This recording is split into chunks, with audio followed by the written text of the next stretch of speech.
Kansas Democratic primary happened. Surprise, surprise. Joe Biden had 75% of the vote. What?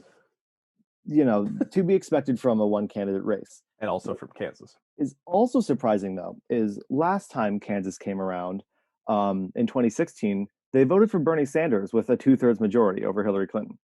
Um, but what also is surprising is that voter turnout quadrupled from the Okay, hang last on, hang on. election. You said originally in our like episode prep, you said that Yeah.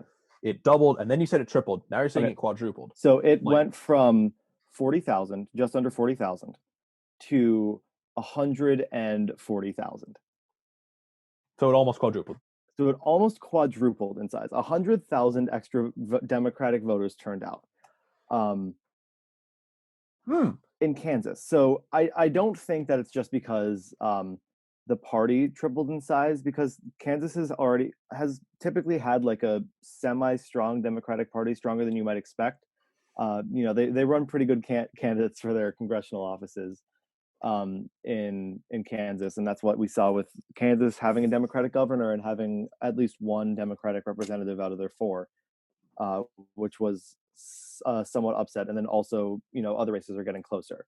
But what is really, really surprising is that 100,000 extra people came out to vote. Um, part of that is because there's a quarantine. So, what else are you going to do except request your absentee ballot? But people went through the process of requesting an absentee ballot, filling it out, and mailing it back. Um, Now, I'm saying that there's an absentee ballot here, and that's really important because in 2016, Kansas had a caucus. And in that caucus, Bernie pretty much cleaned house. But now, Kansas doesn't have a caucus anymore. But they also don't just have voting, they have what a lot of people are saying is kind of the future of voting for primaries, especially, but also just for general contests. Something that would also give third parties a chance, and that's ranked choice voting. Ranked choice Um, voting. yes. It's okay. And this is so I'm just looking into it. Mhm.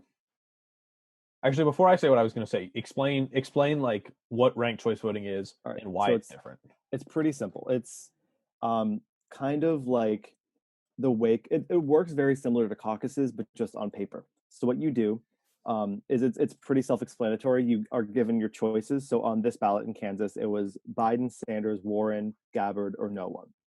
And you have your five choices, and you rank them based on who you like the most to the least. So you could say Biden, no one, Sanders, Gabbard, Warren, for example, and or let's change this up. So let's say you say Gabbard, no one, Warren, Sanders, Biden. So the other way That's around. definitely the right order. So Gabbard only got 1% of the vote, but that 1% of the vote, those people that voted for her number one, all of those votes go to their number two choice. So if you voted Gabbard and then Biden, your vote then goes to Biden. And if you voted Gabbard then no one, then your vote goes to no one, etc. And so you keep lowering it down until all the candidates who have over 10% are left. And so what this does is it makes sure that everyone's voice is heard in a way that gives candidates a good amount of the vote. So in the same way caucuses work, where if you don't have 10% of the people, then you have to move to your next choice. It just does that, but on numbers and paper, and it can be calculated super quickly. Yep. And what we saw with that is it's a more democratic process, because let's say you really like this third party candidate. Let's say in 2016 you were a really big, Gary Johnson supporter, but you also don't want to see Trump get elected.